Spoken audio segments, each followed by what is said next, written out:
দল যেদিন বলে দেবে তার 48 ঘন্টার মধ্যে আগামী দিনে মুর্শিদাবাদের জিহাদ, মুর্শিদাবাদের রাজনীতির কি রং পাল্টাবে আগামী দিনে দেখে নেবে। আমরা সম্মান দিয়ে নেতৃত্বকে এখনো অপেক্ষা করছি। আমাদের লেজে পা দিলে আমরাও সকল মারতে জানি। আমরাও অস্বচ্ছ ব্যক্তিদের মোকাবেলা করে 62 বছর বয়সে 18 বছর বয়স থেকে জ্যোতিবাবু, বুদ্ধবাবু 34 বছরের সরকারের বিরুদ্ধে কখনো 82 দিন জেল খেটেছি। যদি ভেবে থাকেন মানুষকে বিভ্রান্ত ছড়িয়ে, আতঙ্ক ছড়িয়ে এইভাবে মুর্শিদাবাদের মানুষকে তথা পশ্চিমবাংলার মানুষকে এইরকম করে হয়রানি করবে আমরা মেনে নেব না। আমরা রাজনীতি শুধু নিজের স্বার্থের জন্য করি না, আমরা রাজনীতিটা করি মানুষের অধিকারটা সঠিকভাবে বুঝে নেওয়ার জন্য, জেলার উন্নয়নটা সঠিকভাবে বুঝে নেওয়ার জন্য, ভরতপুরের উন্নয়নটা সঠিকভাবে বুঝে নেওয়ার জন্য আমি বিধায়ক হয়েছি। মানুষ আমাকে জনপ্রতিনিধি করেছে। এখানে কিছু স্বার্থনীতি মানুষ শুধু কুৎসা করছে, অপপ্রচার করছে, তাদের যোগ্য জবাব আমরা 8ই ফেব্রুয়ারি পর্যন্ত রাস্তায় থেকে। আর এখানে অনেক তাবর নেতা হয়েছে নিজেদের স্বার্থকে কায়েম করার জন্য, যারা নেতা থাকছে তাদেরকে সাবধান করে দিচ্ছি, বেশি আগুন নিয়ে খেলবেন না। আপনাদের গতিবিধি আমরাও নজর রাখছি, আর আমাদের গতিবিধিও রাজ্য নজর রাখছে। রাজ্যের যেমন আমাদেরকে শাসন করার অধিকার রয়েছে, এখানে বেশি বেচাল করলে তোমার চুলের মুঠি ধরে সোজা করার অধিকার আমাদের রয়েছে। এখানে আমাদের এই ওয়ার্কশপ থেকে 15 জন কর্মী থাকবে। 15টা অঞ্চলে প্রতিদিন আমরা ভিজিট করাবো, দেখবো কোন কোন অঞ্চলে কত সৈনিক, শুধু মুখে অভিষেক ব্যানার্জির সৈনিক, শুধু মুখে দিদির সৈনিক, আর শুধু কার জমি দখল করব, কার বাড়ি দখল করব, কার সাথে লুটে খাবো, এটা আমরা করতে দিব না বন্ধু। তার জন্য যা ফেস করতে হয় ফেস করব। আমরা কিন্তু এখনো আমাদের কর্মীদের সংযত রেখেছি।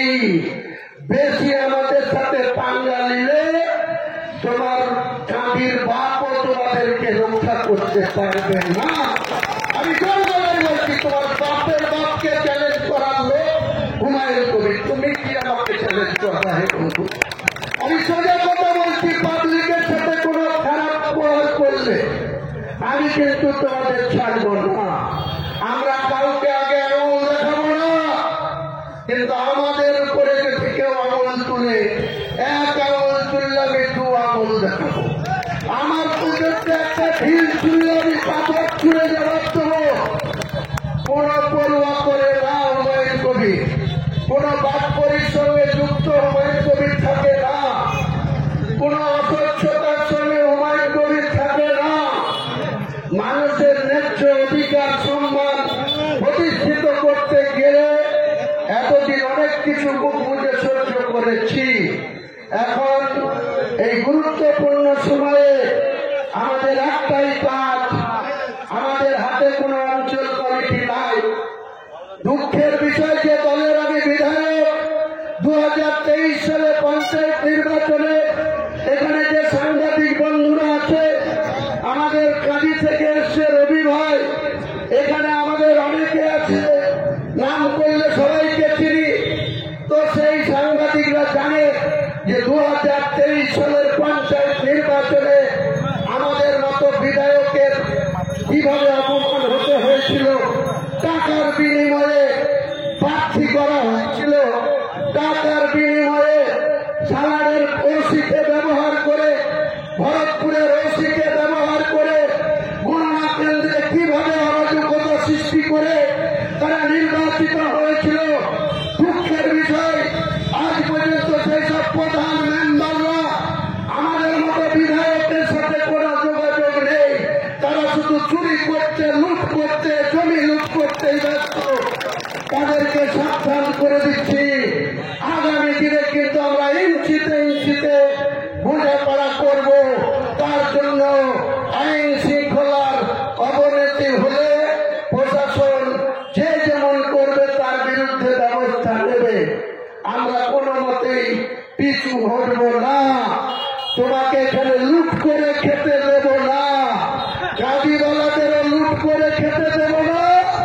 গাড়িওয়ালাদের পৌরসভা, পঞ্চায়েত সমিতি, গোকর্ণর পার্ক, বহরমপুর পৌরসভায় নেতাগিরি করব, আর ভোটের বেলায় তৃণমূলের চূড়া ফুলে 3 নম্বর থাকবো।